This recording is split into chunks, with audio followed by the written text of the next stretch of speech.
Okay, kids, it's time for another episode of the Fueled by Weird podcast, the only podcast where if you can't take the heat, get out the kitchen.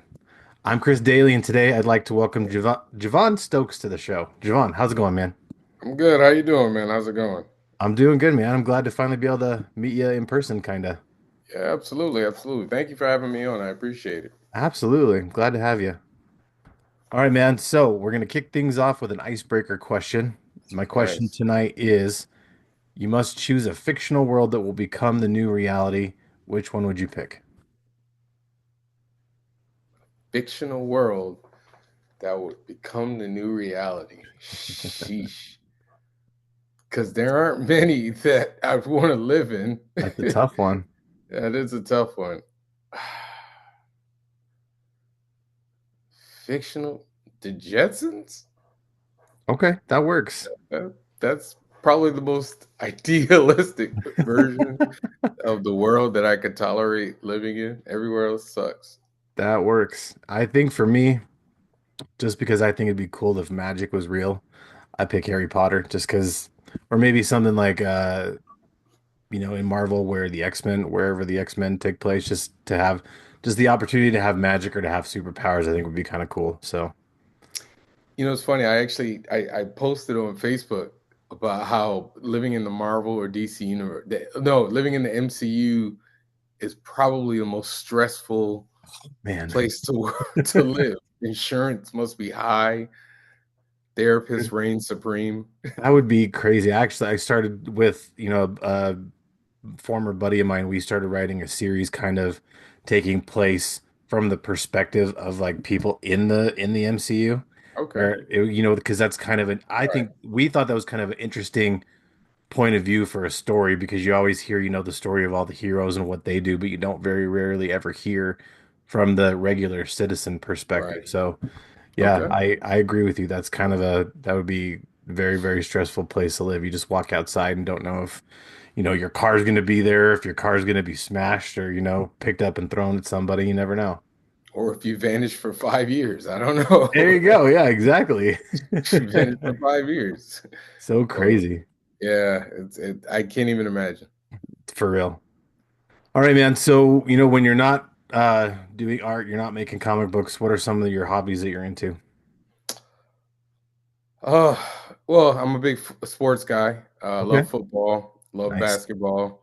Um, I used to, play basketball and volleyball for fun. I don't do that Nice. anymore. I'm too old. Oh, I get that.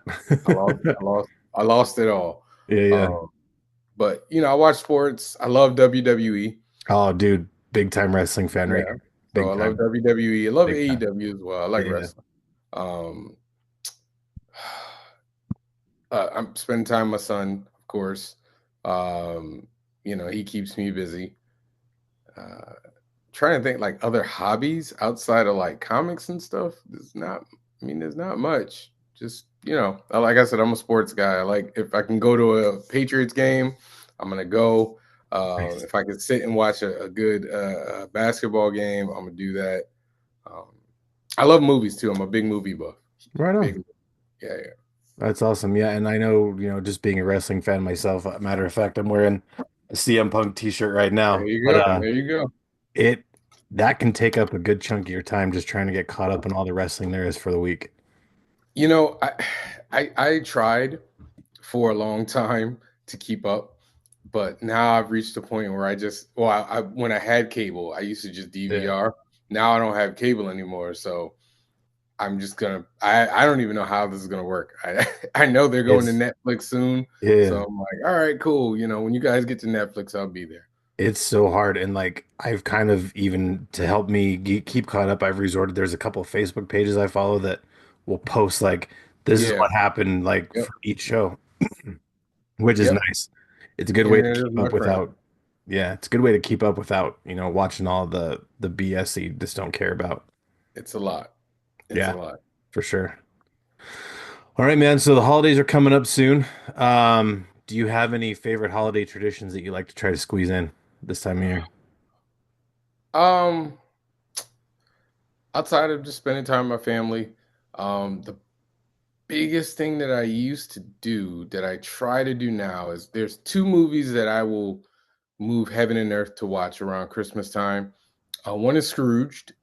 That's a good one. I love Scrooged. That's a good one. Um, and then the other is, is it Almost Christmas? Is that the name of it? Almost Christmas. It's got like Chris Brown and it's one of the newer black holiday comedies that I usually will spend.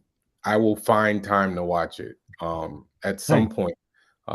Nine times out of ten, it's during Christmas, but you know, that's probably the closest thing I have to like a holiday tradition, and that's just a me tradition. That's not like anybody else. That works, man. Whatever you got to do to kind of get yourself in the holiday spirit, that's what you got to do. Yeah, it's a rough holiday this year. So, the Christmas spirit isn't totally there yet, but we'll hopefully we'll get there in about a week or so. I got you, man. I totally understand. It seems like the older we get, the harder it is to kind of get there, Yeah, for yeah, sure. yeah. For any number of reasons. For any yeah, for a Yeah, number of yeah, reasons. You yeah. know. All right, man. So, let's go in the Wayback Machine. I want to Okay. know what it was that got you interested into becoming an artist in the first place. My mother was a kind of a traditional painter. She's an illustrator, traditional painter. She's an incredible artist.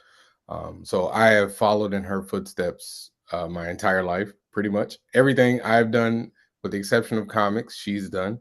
So it was watching her. And once I realized that I could kind of draw a little bit, I really started paying attention to how what she was doing, and then she would see it in me. I'm assuming this is an assumption. She saw it in me and Yeah. then, helped it grow. And then she would, put me into different, um, uh, like classes and different programs that would help me grow as an artist. And she was constantly, pushing me because I wanted to be pushed. Yeah. Um, I know she told me later on in life, she was like, she didn't want me to be an artist. She wanted me to do something else more lucrative. Yeah. But she got me going, she got me pushing, and then, I'm always drawing. I was always drawing as a kid, as a teenager, I was known for my art, and it just kind Nice. of snowballed from there, and ended up going to Savannah College of Art and Design, which is like strapping a rocket to your back if you're an artist. Nice. And here I am. Right on. That's awesome. It's always nice to have a supportive parent that'll always be behind you and pushing you, even though because you'll have those days, and I'm sure even now you probably still have those days where you just kind of just don't feel like doing the thing, but it's nice to have that person behind you saying, yeah, I know you don't want to do it today, but you just got to keep doing it just because you're gonna feel a lot better once you do it. Right. Well, what helped me with that type of discipline was SCAD. SCAD is like, I tell people, it's like being in the military for artists. Well, It's very much like you got to get the work done, even if you're tired, even if you don't feel like you have it, even if you don't feel creative. You got to get it done. There's a deadline. Got to get it done. Got to get it done. Got to get it done. So once I did that, I could do anything. So now really, it's not even really like a thing. Usually, like if I wake up and I don't feel like doing this part of being an artist, I will yeah, find another part so that the train doesn't stop. that's awesome. Yeah, and it's always nice because I can't relate due to art, but I can relate with writing where Right. some days you just don't feel like doing it because you don't, like you say, you don't feel creative. But if you start doing it, just push yourself to do it. Eventually, Yep. sometimes that just creativity just kicks in, and then you kind of really get your flow. Yeah, because like there are times where I don't feel like drawing a page, Yeah, but I do feel like finishing an outline, finishing a plot, finishing a script, doing character designs. So the way I've always look at it is, okay, I didn't do the page, but the project continued to move forward because I knocked out a script or I yeah. did a Nice. character design that I needed to do. So it helps me prevent burnout because Yeah, I can take a step back to do something else and then I can jump back and go back and finish doing pages. Very cool. So, what was it that kind of made you do the transition from being, just a typical artist to, getting into comic books? I mean, I was always making comics, man. Even when I was like 4, 5, 6, I would draw out the pages, staple them together, show my mother. They're somewhere Nice. in my house. I was making comics for a very, very long time. When I went to, I always intended on being a comic book artist, like always, through high Yeah. school. But when I got to SCAD the first time, my first tenure in SCAD, I found out how much comic book artists make, and I was like, maybe this isn't for me. So I looked Yeah. around and then did 3D animation. Okay. Um, and I did 3D animation for a while, and then I actually did a comic book, full start to finish. It's a terrible one. I hope the world never sees it. It's out there Mhm. somewhere. But I did that, and it kind of brought back that itch. But I still Okay. was doing 3D animation. But I'm glad I did 3D animation because I learned a lot just about storytelling, about process when it comes to animation and cartoons that helped me when I eventually made my way back to comics. And when I made my way back, I was at a point where if I didn't do it, I was never going to be able to do it. So I just kind of sat at my kitchen table and drew out the first issue of Heat. Nice. That's awesome. So, what do I want to say? So, did comics come first, or did being into comics inspire you to help become an artist along with your mother, or was it getting into art that kind of like, oh, hey, I could make one of these comic books? Or I do they don't kind know. of just go at the same time? I have no idea. That's Okay. so far back. The only person that Fair would know enough. would be my mother. God rest her soul. She's the Fair enough. only one that would know the answer to that. I've always loved art and I've always loved comics. Fair enough. All right, that's a good I, answer. I wish I knew. I really should That's have. I should have asked. That's a great question to that's ask. all good, man. No worries. So it seems like you've just kind of just art and comics have always just kind of gone hand in hand for you. Yeah. That's cool. So, speaking of your series, Heat, it looks like, not only were you the artist on Heat, you wrote it as well. So let's kind of talk about, for those that don't know those who've never heard about your series Heat, why don't we talk a little bit about what it's about? No problem. I'll tell you what I tell everybody when I go to Comic Cons. Okay. Heat answers the question: what if the powers that make you a hero also want you to destroy the world? Oh, wow. Okay. It's always been a metaphor for a temper. When I was a kid and a teenager, I kind of had a bit of a temper. So, I had always wondered, you have the Hulk and everything. But then I started reading this book called Irredeemable. Actually, it was even before I read the book Irredeemable. It was like, you remember Wizard magazine? Yeah. Hmm. Okay, so Wizard, I think it was Wizard, had an article about Irredeemable, and Mark Wade, who I love, one of my favorite Oh, writers. yeah.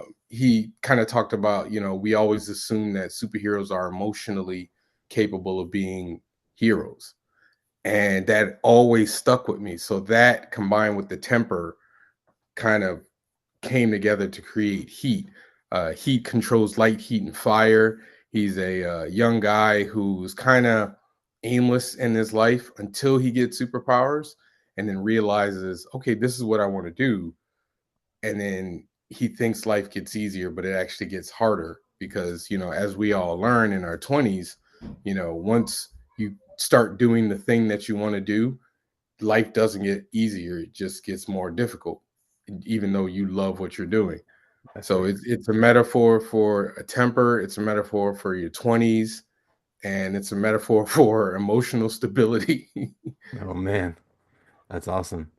So, what kind of triggered the idea originally for when you came up with Heat? Like what helped inspire the series? um, it goes back a little bit. I had this character called like Solar Man when I was a kid. Okay. So Heat is basically the evolution, the final evolution of that character. And then when I mean way, way back, I mean like 6, 7, 8. But I really started to want to do it. He kind of came back in my life when I was at SCAD, we had to create this character Yeah. to do a 3D model for. So I did this little kid, called Heat. He had like dishpan gloves on. He had a stock mask. Yeah. He wore a Miami Heat jersey because I think at the time I was a big Dwayne Wade fan. Okay. Uh, but that's kind of where it all kind of came together. Had the little cape and everything. And I did the model and got the grade. And then afterwards, I was like, I really like the name and I like the powers, but I hate the design for a superhero. So I Yeah. went back to the drawing board and kind of took my love of John Stewart, Green Lantern, Spider-Man, uh, you know, those average guy gets powers deals, and kind of it all came together to be Heat. And then Heat kind of went away, went on the back burner while I was at school, and then he really kind of came back when I started reading Invincible. That's cool. And then Invincible, I really felt like pushed by Invincible to like, okay, this is the tone that I want to do. And then it kind of picked up steam, and eventually I had a lot of times there's things that you want to do in life, and you kind of reach a flashpoint, like a crossroads, like you're either gonna do it or you're not. Yeah. And when I reached that, I just, like I said, I just sat down and did it. That's cool, man. Because yeah, sometimes, you know, you kind of, excuse me. No problem. Sometimes you want something that, what am I trying to say? Sometimes you'll go to the bookstore, you'll look at stuff on the racks, you're like, I don't want to read any of this stuff. So you really, instead of Yeah. waiting for something that you're interested in, it really, you got to just create the thing that you want to see. Because Yep. sometimes if you don't, you're never going to see it any other way. So that's really cool that you finally just, dug in and got it done. And I was lucky because I'd been developing this thing for years, Yeah. like little by little by little by little by little. I had plots. I had like at one point I had plotted out like 100 issues. Oh, wow. Like I had been adding to this thing, and it had grown. Like I still have the plot somewhere around. I still have it in one of these files. That's But cool. it's just like it became this big thing, and I think at one point it got too big, and which is why I didn't really go into it. But when I reached a point where I was like, let's just do one book, one issue. Let's focus on this. Forget the 100 issues, one issue, Yeah. and it made it easier for me. Yeah, man, I can totally relate to that because, like mentioning the series I was writing earlier, my friend and I, we had planned out so much cool stuff that was going to happen, and it got to the point where the stuff that was going to happen was so awesome, but like we need to get us there first. And Right, right. sometimes it was hard because you need to take those first steps in order to get where you want to go, and sometimes it's just hard taking those first initial steps to get there. Yeah, that honestly, to me, I just had this conversation with somebody on Facebook. They were talking about how difficult it is to do comics when you have a full-time job and everything and everything. And the hardest thing to do is to start. Like you Oh yeah, said, it's the hardest thing absolutely. because that's when you run into your insecurities. That's when you run into, maybe I'm just not a good enough artist. Maybe I'm just not a good enough writer. Maybe this page, like I tell people all the time, they'll flip through my books and they'll like my artwork. I cringe sometimes when I look at my art because I know I'm a better artist and I'm getting better. And I think about my first, few issues of Heat and how much I could have done better. But I had to keep telling myself, this stuff was stuck in your head for so long. This is this person's first time seeing it. So once that helps me, get there. But like you said, the hardest part is to just sit down and do it. Stop talking about it. Yep. Stop telling your friends what you want to do. Stop. Just sit down. Don't talk about it anymore. Just do it. Yeah, that's the hardest part. I mean, like you said, sometimes it's good to tell people about it because they can help hold you accountable. But if all you do is talk about it, it's never going to get done because I've got friends who will tell me all these awesome ideas they have and they'll just talk about, I want to do this and this and this. I'm like, cool, like let's get it done. You're like, well, it has to cook a little bit Yeah. longer. It's Yep. like It could cook forever and Yep. it's never going to get better. You just think it's going to get better, but it's not going to get better unless you start doing it because Right. when you start, you're going to suck. I mean, like you said, some of your earlier stuff you're not super proud of and is a little bit Right. cringy, but I mean, at least you did it. You can say that I did the thing. I mean, Yep. it may not be the best, but you can't get better until you start doing it. So Yeah. that's cool. Yep. Yep. Very cool. All right, so when you're going into the creation process of putting a book together, because I know you just came out with a brand new book, Heat number 3, Yes. Yes. Yes. right on. So when you're getting into the mindset to create a new story, like what's your process? 9 times out of 10, the first thing I'm doing is asking, "What's the point of me doing this story? Okay. Like, why do I need to tell this? Oh, this is probably not. Most stories have already been told, right? Yeah. So, um, when right now, this is the actual first issue of the new series of Heat. That number 3 is continuing. I got number 2 here. Whoop, Very there nice. it is. Yeah, yeah. Very cool. So this storyline was initially something else.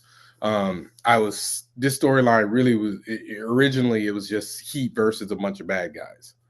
Like I really wanted to do like a bad guy team, and so I was like, oh, I want to do Heat and this, and and it just kind of stuck around in my head for a while, and I didn't really have a hook for it because actually I was supposed to introduce Strong, my other character, Yeah. into that storyline, it was supposed to all this stuff was supposed to come together, and it just didn't click. It didn't stick to my ribs, like I just didn't have a hook for it. And then COVID hit, and all of the civil unrest that happened with that, the police officers killing civilians, and I can't breathe, and all that stuff um, took place, and I had so much frustration and anger um, that I didn't know what to do with, and then it all kind of came together.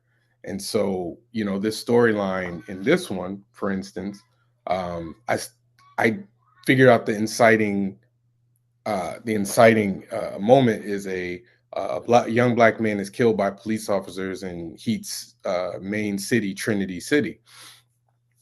And from there, my thought was, well, what does my character want to do? Like, how does he react? And then his reaction sets off the chain of events that now bring the government into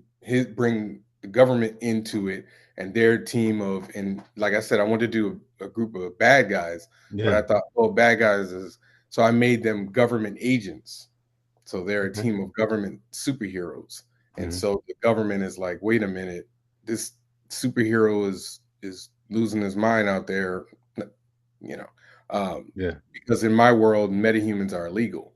So, he's literally flaunting the law. So they send their team of superheroes to take him out. And so I kind of found the hook. So you get the ideologies of Heat, of this government team, and also Heat's father, who's a lawyer, who looks at things through the lens of the law. And one of the big relationships in my book is between Heat and his father, because I love talking about relationships between father and sons, mother and kids. I'm a big, I like, because I think parents drive us in everything that we do, whether we Yeah. believe it or not. So Hmm. his father believes this should be handled one way. Heat believes it should be another. So you had Heat having a conflict with his family, with the government, with this team of superheroes, and then within himself.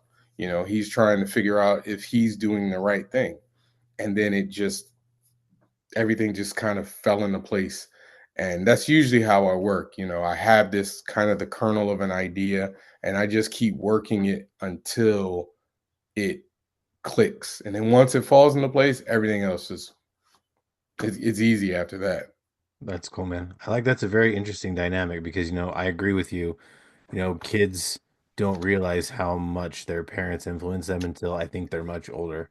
Like, I know, with my dad, I wouldn't be the nerd I am today without my dad. So he had a lot of influence on me. So, um, yeah, that's very cool. And I'm hoping that my kids will kind of realize that when they get older too. But right now they're just kind of in the I do what I want.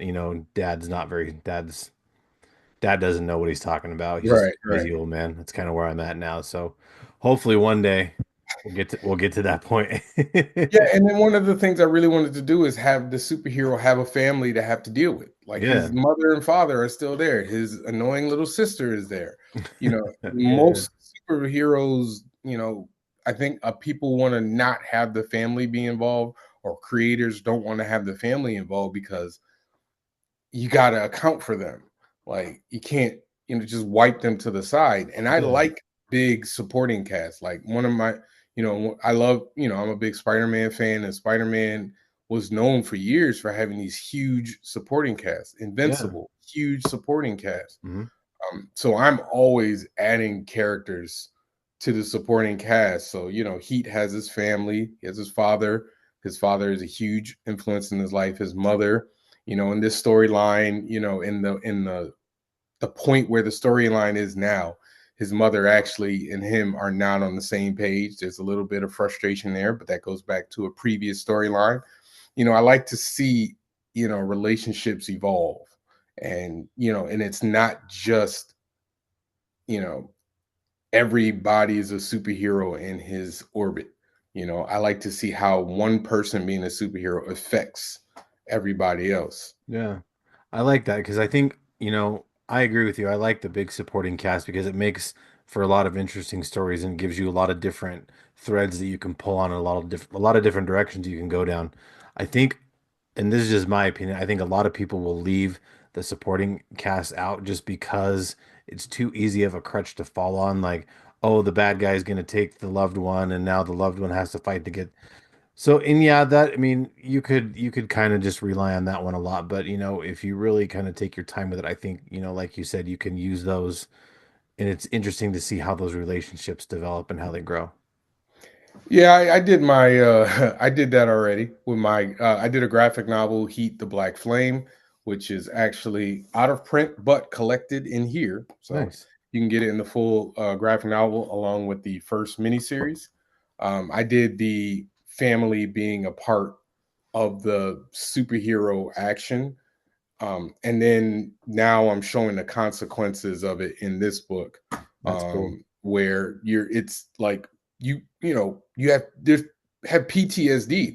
It's a Yeah, traumatic experience, for sure. and not everybody walked away from it feeling hunky dory, Yeah. and it's not something that just goes away. Um, so I did that for a little bit, but I think I'm backing off a little bit because I want to kind of have the family have their thing, and then Heat have his thing, because there's already enough, crossover, just with Heat. And my character, Cameron Clark, is his alias. Mhm. He's terrible at being on time. Even though he can move at the speed of light, it's kind of his quirk. Yeah. So he's always late, and so his world is always being impacted by what he does as Heat, and vice versa. Nice. That's cool. So, we talked about you just dropped issue 3. What are your long-term plans for Heat? Is it kind of like a big drawn out series, or you have like a definite end point? Like what's kind of the end goal? Um, I don't know. I'm not supposed to say so much. I know No, somebody's you're gonna. good. It's all good, man. Somebody I know is gonna say something to me. He I just wanted to keep going. Even if I'm not drawing it, even if I'm not writing it, just keep going. That's awesome. I have different plans. I'm on issue number 3, but it's really not the third issue. I've done 7 issues of Heat total. Almost, I think every issue is about 24 or plus pages or more. So I've done a lot of story. I have a lot of story in all of these books. So I still have a lot going. This it's an ongoing, but I might switch it up and make it a bunch of mini series, just because I know how much people love number ones. Yeah. But I want to keep going. One of my biggest things that I'm trying to do and putting the effort into doing is creating an animation for Heat. Nice. Probably going to start working on that in July. That's my goal, to Right on. start working on it for Heat. And then I'm trying to get into doing toys. I'm trying to grow the brand, grow the character, get them out there, because there's, as an indie creator, you're in competition, not like fist fighting competition, Yeah, but yeah. you're in competition with a bunch of different projects out there. So, I'm just trying to get it out there. I love the book. I've sold, a lot of issues, but there's so many more people out there who don't know what Heat is, and I'm just trying to make Heat known. Very cool. Well, I'm happy to help spread the word. That's awesome, I man. appreciate it. I appreciate it. Absolutely. And I'm excited to see kind of where else it goes out because I know like our mutual friend, Mr. Danny J. Quick, has just started getting into the action figure game and those Yeah. figures are those are Yeah. fire, man.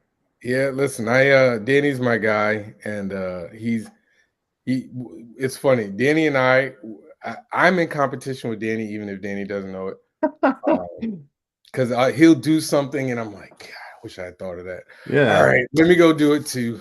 And then, like, so he pushes me without even knowing it, and I appreciate that about him. I do, I really do. Yeah. That guy's always on the ball with something. He's always, got the next Yeah, thing cooking. He's so amazing. he doesn't stop. And one of the things I'm learning, and I'm meeting a lot of people like that: Michael Watson, Victor Oh yeah. Dandridge, Greg Yeah, yeah. Elise, Greg Burnham, just all kinds of Morgan Iverson. Just these guys just keep moving, Yeah, yeah. and if you stop, you gonna get left behind. And so I can't stop. Like, I literally can't stop because they're not gonna stop. It's true. Oh, shout out to Lonzo as well. Can't forget Lonzo. Yeah, There's a yeah. bunch of people I'm missing, but all these guys, they keep moving. They all keep putting out stuff. They keep their names out there, and I'm just trying to follow in their footsteps. Yeah, all those guys are amazing. All of them. Morgan, Greg, all those guys. I'm a big fan of Lumberjacks, big fan of Isnana. Love those Morgan guys. is very mean to me, but that's okay. Yeah, He, I've seen on your show a little bit. Yeah, hey, he's a very angry guy, man. he has a lot of feelings and that's okay. That's all right. He's got a lot of big feelings. Got a lot of I'm big gonna say feelings. that. I'm gonna say that tomorrow. He's got a lot of big feelings. Yeah, tell him Yeah, that. yeah. Tell him I said that. I'm gonna. I'm definitely gonna tell him that. That's Oh man, awesome. thank you for That's that. absolutely. All right, man. So, we just had issue 3 come out. You have Yep. the most recent miniseries. What do you got? What do you got next on doc, man? Next on doc is getting strong number one. Getting that done. I'm actually in production on it right now. I'm doing Nice. character design work, and the script is done. I want to say the script is done. I'm doing character design work, and then I want to say maybe Friday I do page number one, and I'm gonna keep working on that. I have a horror book that I am shooting to have done by the middle of next year. I have Nice. a fantastic artist. Can't say her name yet because we Okay. haven't signed contracts yet. Okay. But I'm looking forward to getting stretching my creative muscles and doing something that I have never really done before, which was write horror, which I love. I'm a horror guy. I love horror movies. I watch horror movies in the middle of the day for no reason. Nice. Um, My I, wife's like that too. I'm a big horror fan, so I am trying to right now. This story is my as if you gave me money to do a horror movie. That's how I'm looking Nice. at it. It That's awesome. originally was going to be one thing, but it's kind of, once again, the click, and I think the click hit me recently, and I kind of reworked like the majority of it to get where I need to be. So strong number one is on the docket for next year. The horror book, which I can say the title, is called Irreconcilable. Nice. That's coming out next year. um Heat number four, there's a possibility that Heat number four is out by the end of next year. There's a Fair enough. possibility. It just depends on how fast I can draw and how much stuff I have going. But like I said, I want to do toys. I want to get the cartoon in production, and I have an itch for something else, but I don't want to talk about it yet because I'm Okay. not ready Fair enough. to talk about it. But it's Fair it's enough. it's still in the creative field. Um, it's kind of left of comics, but I'm looking forward to doing that. Very And cool. I'm just going to be at every Comic Con on the East Coast, really, Very next year. cool. Pretty much, pretty much. I'm starting off next year. I start off Fan Expo New Orleans, Nice. maybe Fan Expo Portland, and then MegaCon in February, and Very then cool. we'll see from there. But I'm just going to be working. Keep him busy. That's Yeah, yeah. the hustle. The hustle's real. Oh, listen. If you're not, I told you, if you're not moving, if you're Yep. not innovating, if you're not being productive, if you're not putting products out there, somebody else will. Yes, And sir. that reader that you didn't get, they'll get it. Yep. And so, that's why I was really pushing to get Heat #3 done, especially for the new cycle of Comic Cons. I had a lot of people asking about it, and now I'm really going to be pushing to get Strong done as soon as possible. Unfortunately, I'm going to miss MegaCon, the launch for MegaCon, but probably in the second half of the year, I'll be able to get all those cons um, that I missed this time, and then when we circle back around. Very cool. All right, man. Before I let you go, I want to see if you can share with me and with everyone listening a piece of advice on people who want to be creative. Um, Piece of advice. Wow. I mean, there's been a lot from this episode, but what's another, what's an advice you'd share with people? Everybody is creative. Okay, so everybody is creative. All right. So this thing where people say, "Oh, I can't draw," or "I can't do that." Yeah, you Yeah. can. You just choose whether you want to or not. Right. All right. So you can sit down and draw something and it looks terrible, but you can, okay, I did it once. Now, how do I make it look better? And then you figure it out. I can't speak for anybody else, but I know 95% of the time, everything I'm doing, I'm learning on the fly. So, for instance, when I wanted to be a let when I couldn't afford to do a pay for a letterer, so I just learned how to letter. And I'm continuously learning, continuously picking stuff up. Same thing for being a colorist, same thing for everything. So everything I'm learning on the fly. So there's no excuse to not. Oh, I don't know how to do that. Well, we've never lived in an easier time to find out how to do something. Oh, So for that's one. yeah. And then if somebody wants to be creative and they actually want to, let's say we'll use comics as an example. If you want to do comics, nobody can help you learn how to do comics. We can help you get better at it, but until we know what you don't know, we can't help you.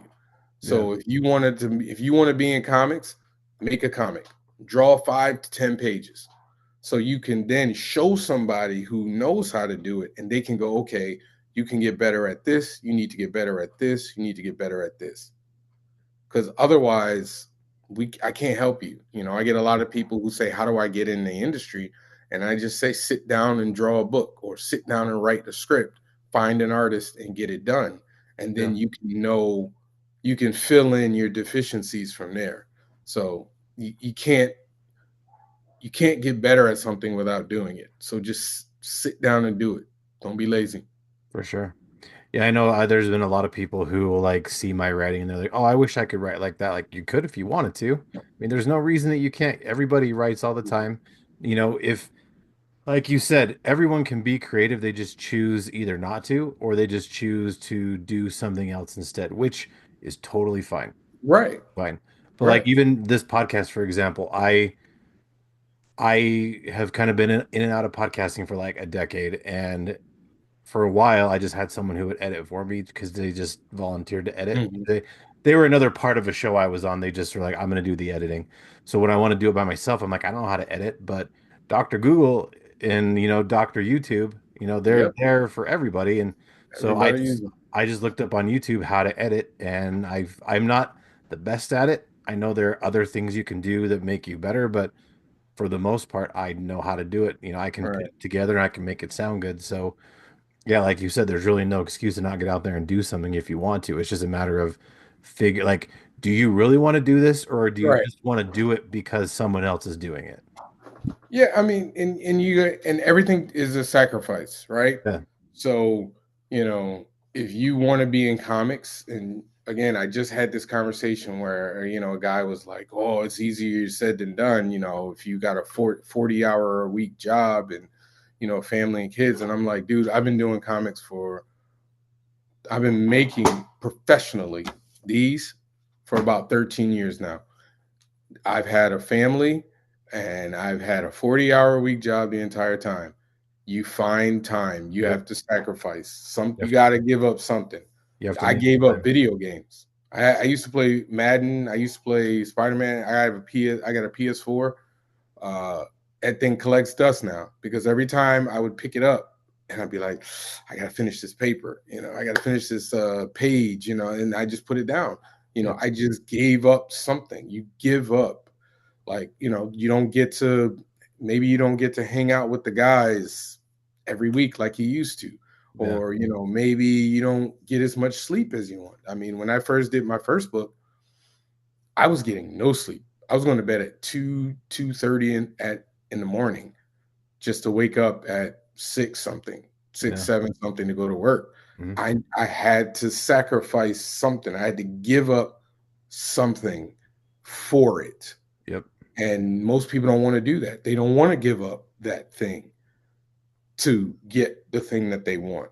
Um, but again, it's like if you're shooting a basketball, if you say I can't shoot a jump shot, but if you go out every day and practice shooting a jump shot 100 times a day, I guarantee you, in a month, you'll be better than you were before. Yep. So just you got to figure out where's the sacrifice. Where do you Yeah. want to give up? What do you want to give up, and how long do you want to practice what you're doing? Yeah. Something's got to give because, Something's got to give. like that, I also have a family. I have a 40-hour a week Yeah. job and I still find time to do this and do other stuff. It's just you have to just decide what you want to do because most people just want to get home from their job, sit on the couch and just, veg out, which is fine. There's nothing wrong with that. Nothing But wrong with it. sometimes you got to give up that kind of stuff if you want to accomplish something. Or like you said, I used to be very well known for going to bed at 1, 2 in the morning and waking up at 6 a.m. for the day job just because I was doing stuff at that time. And I have also noticed that I've given up video games too. Yeah. And it's hard because you kind of want to go and do that, but you sit down to play and you're like, I could be doing this. And I think maybe that's just kind of a millennial thing where it's kind of ingrained in our brains from we're kids where you want to sit down and kind of just chill out and play a video game, but it's kind of just ingrained in your brain. Like you can't just sit down and relax. You always have to be productive and always have to be doing something, which I guess really is a double-edged sword where it's good because you're being productive, but at the same time, you're not taking the time for yourself. But my wife But is kind even of, then, you gotta carve out time. Like yeah, it like for me, I've tried to get better at scheduling. Like, yeah, okay,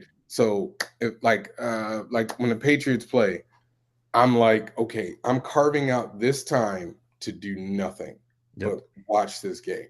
yeah, yeah, My son wants to go to the park. Okay, I'm going to carve out this time to go to the park.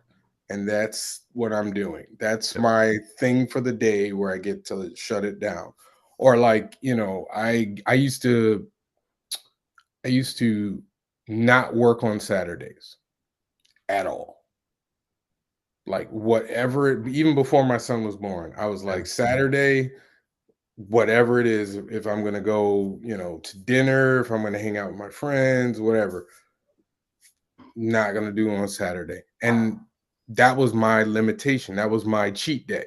yeah, yeah. And again, you just got to figure out like what what do you want?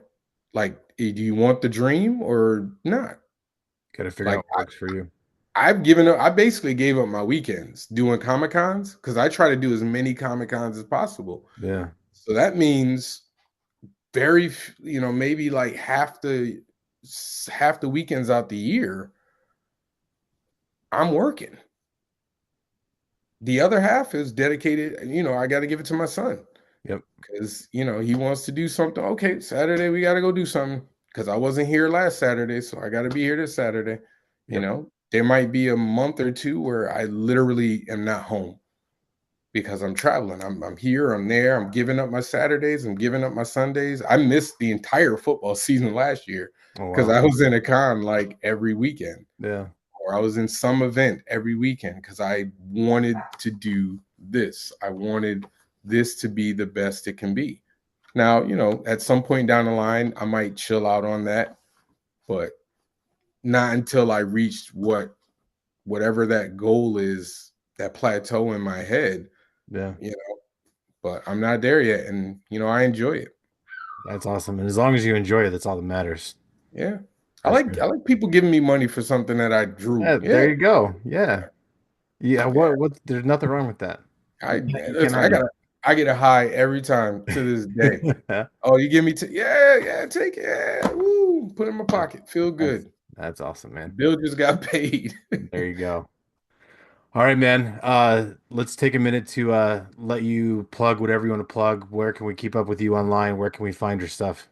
All right, absolutely. So you can find Heat and Strong, ah, and the brand new issue of Heat, Heat number 3, Heat, and this book, Heat versus Defense Omega, which was hinted at Heat number 2, which was the cliffhanger. You can find those at visuallystoked.com. That's visuallystoked.com. You can order them online. By the way, this is not I want to make sure that people understand this is not a Kickstarter. As you can see, the book is in my hand. Book is I have done. copies. You can buy them right now. You will get them as soon as I send them out. So this is not a Kickstarter. You buy the book, you get the book. So you can find me at visuallystoked.com. You can also follow me, Visually Stoked Media, or is it visually underscore stoked? I think it's Visually Stoked Media on Instagram. Okay. And then you can find me on Facebook by my name, JaVon Stokes. Uh, every Tuesday I do a podcast, Top 5 Live, with Danny J. Quick, Morgan Iverson, and Justin Thornton. We talk about, we come up with a topic, we come up with our top 5, and then we argue with each other incessantly. It's we're just having fun, y'all. We're not, Yeah. It gets we it gets pretty heated sometimes. it gets heated, but Yeah. I tell people all the time, I do it for the show. I'm never really angry. Very rarely am I angry. I think most people can't tell when I'm like angry or not because sometimes I'm just playing it up. That's But funny. yeah, so that like I said, I'll be at Fan Expo New Orleans, possibly at Fan Expo Portland, definitely at MegaCon, and a host of other Comic Cons in 2025. Probably one every other week, sometimes maybe 4 or 5 times a month.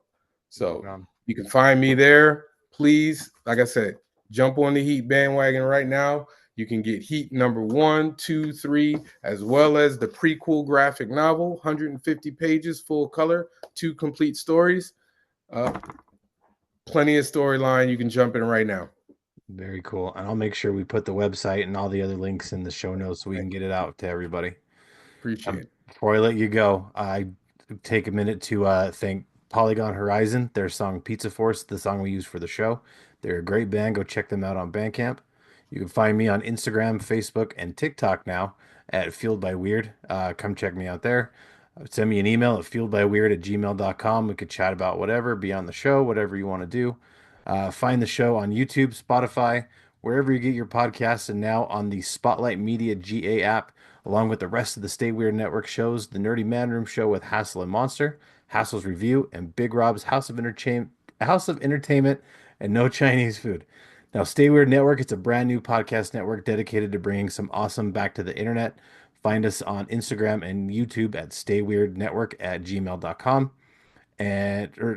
Yeah, on YouTube and Instagram. I don't know why I messed this up. At Stay Weird All right. Network. Take your time. Email me at stayweirdnetwork@gmail.com. You can hit up me and Hassel. We'll get back to you. And you can also, I want to thank the Zone Collectibles in Tifton, Georgia. They're the sponsors of the show, and they're your one-stop shop for comics, collectibles, and so much more. Now, if you like the show, please like, subscribe, leave a review, and tell your friends because word of mouth is my friend. And remember, kids, Life's too short to be normal, so stay weird and make sure you pick up Heat number three and all the other heats. Get yourself some good books. All right. JaVon, thank you so much for joining me tonight, man. I appreciate it. Hey, thank you for having me. I appreciate it, man. Absolutely.